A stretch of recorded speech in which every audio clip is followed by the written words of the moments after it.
આકાશવાણી ભુજ સમાચાર આરતી ભટ્ટ વાંચે છે.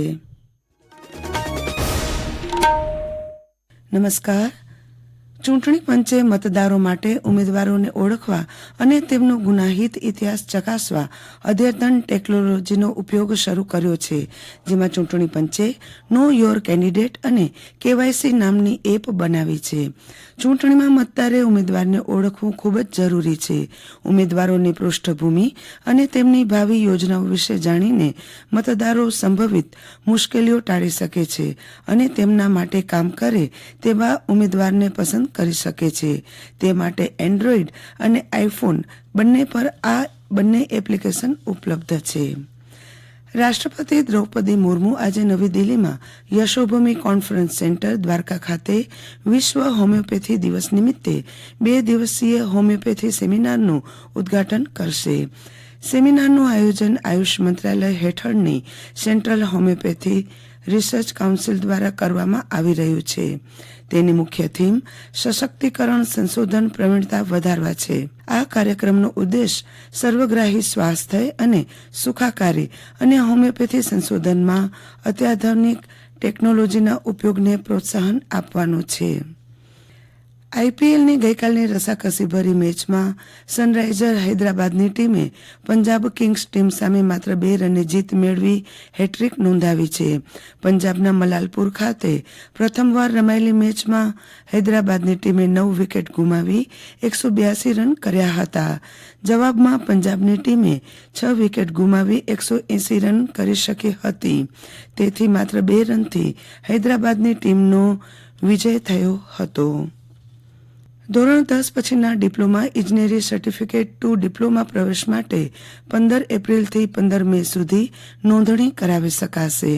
પ્રવેશ સમિતિ દ્વારા ધોરણ 10 પછીના વિવિધ ડિપ્લોમા ઇજનેરી કોર્સમાં પ્રવેશ માટેનો કાર્યક્રમ જાહેર કરવામાં આવ્યો છે, જે અંતર્ગત અગાઉ ધોરણ 10 પાસ થયેલ વિદ્યાર્થીઓ 15 એપ્રિલથી 15 મે સુધી અને C2D માટે 15 એપ્રિલથી 30 એપ્રિલ સુધી ઓનલાઈન રજીસ્ટ્રેશન કરાવી શકાશે. ચાલુ વર્ષે ધોરણ 10ની પરીક્ષા આપનાર વિદ્યાર્થીઓ પરિણામ જાહેર થયા બાદ નોંધણી કરાવી શકશે. વિદ્યાર્થીઓ દરેક ડિપ્લોમા ઇજનેરી કોલેજોમાં શરૂ કરાયેલ હેલ્પ સેન્ટરમાં જઈને પણ ઓનલાઈન નોંધણી કરાવી શકશે. ગુજકોસ્ટ દ્વારા વિદ્યાર્થીઓમાં સાયન્સ, ટેકનોલોજી, એન્જિનિયરિંગ અને ગણિત ક્ષેત્રે જ્ઞાનમાં વૃદ્ધિ થાય તે માટે યોજાતી ગુજરાત સ્ટેમ ક્વિઝ 3 માટે ઓનલાઈન નોંધણી શરૂ કરાઈ છે. આ ક્વિઝમાં ધોરણ 9થી ધોરણ 12ના વિદ્યાર્થીઓ ભાગ લઈ શકશે. આ ક્વિઝમાં વિજ્ઞાન, ટેકનોલોજી, ઇજનેરી અને ગણિત ક્ષેત્રે હાલના વિકાસ અને વલણો પર આધારિત પ્રશ્ન પૂછાશે.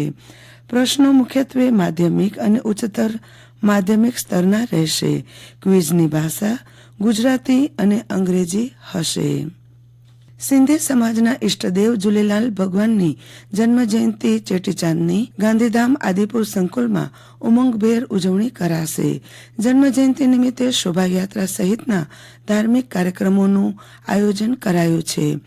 ઝૂલેલાલ મંદિર ટ્રસ્ટ દ્વારા મંદિરમાં સવારે બહેરાણા સાહેબ 8 વાગે આરતી અને છેજનો કાર્યક્રમ યોજાશે.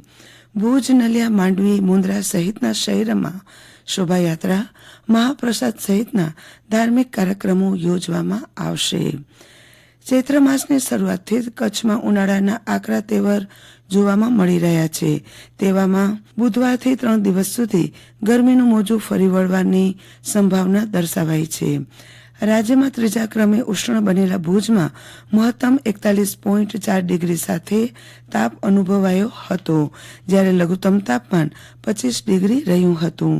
આગાહી મુજબ ગરમીનું મોજું ફરી વળે તો તાપમાન 42 ડિગ્રી કે તેનાથી વધુ રહેવાની શક્યતા છે.